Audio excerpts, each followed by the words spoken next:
नमस्कार, मैं सुनील आप सभी का एजुकेशन प्रभा यूट्यूब चैनल पर हार्दिक स्वागत करता हूं। आज का जो टॉपिक है वो है रूब्रिक्स का प्रयोग करते हुए फील्ड एंगेजमेंट। अब ये जो फील्ड दो इसमें शब्द हैं मुख्य तौर पर अगर हम देखें तो फील्ड एंगेजमेंट और रूब्रिक्स।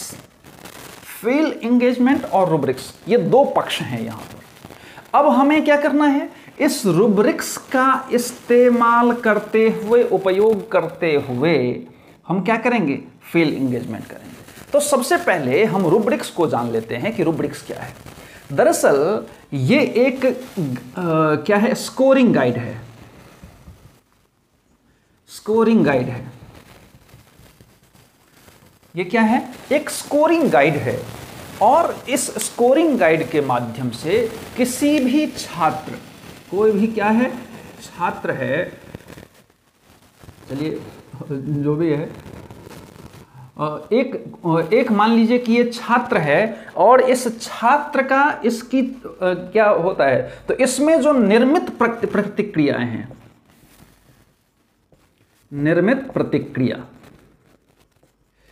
इसकी जो निर्मित प्रतिक्रिया है वो हम क्या करेंगे, इसकी जो निर्मित प्रतिक्रिया है इसकी गुणवत्ता का, किसका, इसकी जो निर्मित प्रतिक्रिया है इसकी गुणवत्ता का मूल्यांकन क्या करेंगे, मूल्यांकन। तो मुख्य तौर पर हम क्या समझे कि रूब्रिक्स क्या है, कि रूब्रिक्स एक स्कोरिंग गाइड है, अर्थात इसके माध्यम से हम छात्रों को स्कोर करते हैं, स्कोर देते हैं। अब इस स्कोर के माध्यम से उसके बहुत सारे, अगर आप कहेंगे तो हम डिटेल में रूब्रिक्स को बता देंगे। अगर आपको चाहिए तो आप रूब्रिक्स लिख देंगे कमेंट सेक्शन में, तो हम रूब्रिक्स पर एक डिटेल वीडियो बना देंगे। अब ये सिंपल भाषा में आप समझिए, रूब्रिक्स क्या है, एक स्कोरिंग गाइड है जिसके माध्यम से किसी भी छात्र को स्कोर दिया जाता है। अब उसमें किसी भी छात्र में जो निर्मित प्रतिक्रिया है, अर्थात जो उसने उसमें गुणवत्ता पाई है, जो उसने ज्ञान सीखा है, उसकी गुणवत्ता की जांच हम किसके माध्यम से करते हैं, मूल्यांकन करते हैं, किसके माध्यम से, इस रूब्रिक्स के माध्यम से इसकी जांच करते हैं। अब यहां पर आ जाइए, अब यहां पर क्या है, फील्ड एंगेजमेंट। अब फील्ड एंगेजमेंट क्या है, दरअसल एंगेजमेंट क्या होता है, एंगेजमेंट दरअसल एक सामान्य भाषा में कहा जाता है जब किसी भी लड़का और लड़की की शादी होने वाली होती है उसके पहले उसका एंगेजमेंट किया जाता है, कराया जाता है। क्यों, क्या मतलब है, एंगेजमेंट का क्या मतलब है। उसमें तो नॉर्मली एक दूसरे को रिंग पहनाता है, लेकिन वो क्या एंगेजमेंट है, एंगेजमेंट उसको नहीं कहते हैं। एंगेजमेंट का मतलब होता है आत्मसात। क्या करता है, आत्मसात। ध्यान से समझिए, क्योंकि बहुत लोगों का एंगेजमेंट हो गया होगा लेकिन पता नहीं कि उसको क्या कहते हैं। अब यहां पर समझिए कि इसको कहते हैं आत्मसात करना, एक दूसरे को समझना, एक दूसरे को ही समझना, एक दूसरे के हर एक चीजों को समझ लेना, उसमें ही इन्वॉल्व रहना, उसको ही केवल देखना, एक दूसरे को ही केवल देखना, वो क्या है, एंगेजमेंट है। वो क्या है, एंगेजमेंट है, लेकिन हम उसको अलग अलग प्रकार से परिभाषित करते हैं। खैर, अब यहां पर देखिए, एक एंगेजमेंट के माध्यम से हम क्या करते हैं, जब कोई भी, मान लीजिए सपोज हम ऐसा कह देते हैं, सामान्य भाषा की हम बात करते हैं, सामान्य भाषा में हम कह देते हैं कोई भी एक छात्र है, वो क्या कर रहा है, तो फिल्म देख रहा है। अब फिल्म देख रहा है, फिल्म में वो इतना डूब गया कि उसे समय का पता ही नहीं था कि मेरा अभी कोचिंग मुझे जाना था, मुझे कोचिंग जाना था, उसको याद ही नहीं रहा, क्योंकि उसमें वो इतना तल्लीन हो गया, वो इतना डूब गया। अब वो जो डूब गया किसमें, फिल्म में, वही फिल्म में जो डूबना, उसको आत्मसात करना, उसके साथ एकदम से तल्लीनता की भावना रखना, क्या है, एंगेजमेंट है। अब एक लेडी जो खाना बनाती है, मान लीजिए, अब उन्होंने क्या किया कि दूध चढ़ा दिया गैस चूल्हे पर, दूध चढ़ा दिया और वो मोबाइल या टीवी पर वो देख रही हैं क्या, कोई सीरियल, बहुत अच्छा पसंदीदा जो उनको सबसे फेवरेट है। अब पसंदीदा सीरियल आ गया और उसमें कुछ ऐसे क्लाइमैक्स आ गए हैं जिसको कि वो छोड़ना पसंद नहीं करती हैं, और वो उस क्लाइमैक्स के आने से उसमें उस सीरियल में इतना डूब गई कि अब वो उबाल मार करके गिर पड़ा दूध, लेकिन उनको पता नहीं चला। That is called engagement. बात आई समझ में? मुझे लगता है कि आ गई होगी। ठीक उसी प्रकार से अब छात्र के लिए हम यहां पर एंगेजमेंट की बात करते हैं, तो जब भी छात्र इस प्रकार से पढ़ाई में डूब जाता है, तल्लीन हो जाता है, अपनी रुचियों और वो जो शिक्षण की कला है उसको एकदम से आत्मसात करने लगता है, तो वो उसको हम कहते हैं एंगेजमेंट। ऐसी स्थिति में हमें समय का कभी भी पता नहीं चलता है। इसी प्रकार से कोई भी एक शिक्षक पढ़ाने गए और पढ़ाने में वो इतने व्यस्त हो गए कि उनको पता ही नहीं चला कि वो कब 1 घंटे 2 घंटे पढ़ा दिए, और जब निकलते हैं अरे इतना समय हो गया, पता ही नहीं चला। क्यों? क्योंकि वो पढ़ाने में इतने व्यस्त हो गए, पढ़ाने में इतने एंगेज हो गए, इतने वो रुचि उनको पैदा हो गई पढ़ाने में कि उनको समय का पता नहीं चला। That is called engagement. अब एंगेजमेंट हम इसी को क्या कहते हैं, छात्र का एंगेजमेंट क्या होता है कि मैंने बताया जिस प्रकार से कि छात्र जब इतनी तल्लीनता के साथ किसी भी विषय को, किसी भी सब्जेक्ट को, किसी भी कंटेंट को जब पढ़ने में इतना व्यस्त हो जाता है कि संपूर्ण रूप से उसको आत्मसात कर लेता है और आत्मसात करने के साथ वो पढ़ता है, उसको हम तल्लीनता कहते हैं, उसको हम आत्मसात कहते हैं, उसको हम एंगेजमेंट कहते हैं। तो ये फील्ड एंगेजमेंट हुआ।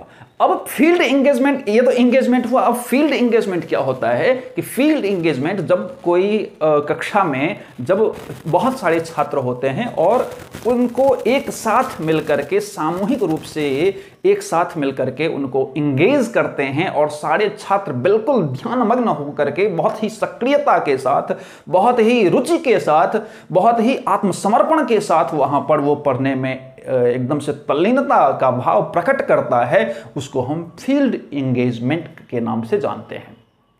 इतनी तो बातें समझ में आ गई होंगी। अब इसके लिए क्या चाहिए भैया?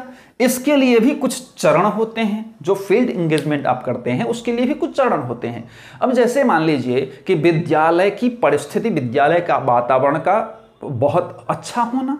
अगर विद्यालय का वातावरण, विद्यालय की परिस्थिति अच्छी नहीं हो तो क्या बच्चे फील्ड एंगेजमेंट में जाएंगे? कतई नहीं होगा। अब कक्षा का वातावरण, एक ये स्कूल का वातावरण हो गया, दूसरा कक्षा का वातावरण बहुत बहुत बहुत ज़्यादा जरूरी है, ये हो गया। फिर उसमें ऐसा नहीं कि मतलब उसको रुचि के माध्यम से उसको बहुत अलग अलग प्रकार से उपकरण के माध्यम से उसको पढ़ाया जाए ताकि वो बच्चा उसमें खो जाए, ऐसी परिस्थितियां भी क्रिएट की जाए। फिर शिक्षक का अनुभव ये बहुत मायने रखता है। फिर बहुत सारे अलग अलग प्रकार की जो सहगामी क्रियाएं होती हैं वो भी वहाँ पर स्कूल में होते जाएं, तब ये तल्लीनता का भाव बहुत ज़्यादा स्तर तक होता है। फिर छात्रों का सक्रियता होना, ये भी सारी जो चीज़ें हैं ये किस में आता है? तो फील्ड एंगेजमेंट में आता है। तो हम मुख्य तौर पर हम ऐसा कह सकते हैं कि जब किसी भी, अब हमें क्या करना है कि रूब्रिक्स के माध्यम से फील्ड एंगेजमेंट करना है, तो रूब्रिक्स के माध्यम से जब हम फील्ड एंगेजमेंट करना है, इसमें मुख्य तौर पर क्या होता है, जब छात्र इसमें डूब जाता है तो इसकी एक होता है क्या, तो सक्षमता आधारित मूल्यांकन। क्या होता है? सक्षमता आधारित मूल्यांकन। यह भी इसी का पार्ट है। सक्षमता आधारित मूल्यांकन ये क्या होता है? सक्षमता आधारित मूल्यांकन उसको हम कहते हैं जिसके माध्यम से हम क्या करते हैं, तो किसी भी छात्रों की सक्षमता, उसकी योग्यता, उसकी क्षमता की जांच करते हैं, उसकी परख करते हैं। अब यहां पर ये समझिए कि इसमें न तो कोई फेल होता है, इसमें तो ना कोई फेल होता है न कोई पास होता है। यह सबसे मुख्य है। सक्षमता आधारित मूल्यांकन जब भी हम करते हैं तो ना तो इसमें कोई फेल होता है ना ही कोई पास होता है। तो होता क्या है भैया, तब हम इस मूल्यांकनों को क्यों करें? तो इसको इसलिए किया जाता है कि छात्रों के स्तर को हम बेहतर रूप से समझ पाए। अब कौन सा छात्र कैसा है, उसका स्तर क्या है, उसकी परख को जानने के लिए हम क्या करते हैं, सक्षमता आधारित मूल्यांकन करते हैं। तो सक्षमता आधारित मूल्यांकन में हम ये करते हैं कि जैसे कि मान लीजिए एक सिंपल परिभाषा सिंपल उदाहरण हम देंगे कि मान लीजिए कि कोई भी, अगर मान लीजिए फर्स्ट सेमेस्टर की परीक्षा है, तो फर्स्ट सेमेस्टर की परीक्षा के पहले उसका क्या होता है कि बहुत सारे असाइनमेंट होते हैं, बहुत सारे प्रोजेक्ट होते हैं, बहुत सारे लैब वाले चीज़ें होती हैं, लैब टेस्ट होते हैं, बहुत सारे क्या होते हैं, तो उसके योग्यता वाला टेस्ट होता है, बहुत सारा कक्षा का व्यवहार होता है। अर्थात इन सारे मापदंडों या मानदंडों पर छात्र कितना खड़ा उतरता है, उसकी सक्षमता की जांच हम इसके माध्यम से करते हैं। तो उसमें हम न तो फेल करते हैं, नहीं पास करते हैं, बल्कि उसकी क्षमता की परख करने के लिए सारी चीज़ों को करते हैं। तो ये भी इसी में आता है, ये फील्ड एंगेजमेंट में भी ये सब सारी चीज़ें आती हैं। तो मुझे लगता है कि ये सब सारी चीज़ें बहुत कम समय में और बहुत ही सिंपल ढंग से आपने इन सारी चीज़ों को आपने समझ गया होगा। और इसी प्रकार से पढ़ने के लिए आप एजुकेशन प्रवाह यूट्यूब चैनल को सब्सक्राइब कीजिए, लाइक कीजिए, शेयर कीजिए, कमेंट कीजिए और साथ ही बेल आइकन को जरूर प्रेस कीजिए ताकि आपको आने वाले सभी वीडियो मिलते रहे। धन्यवाद।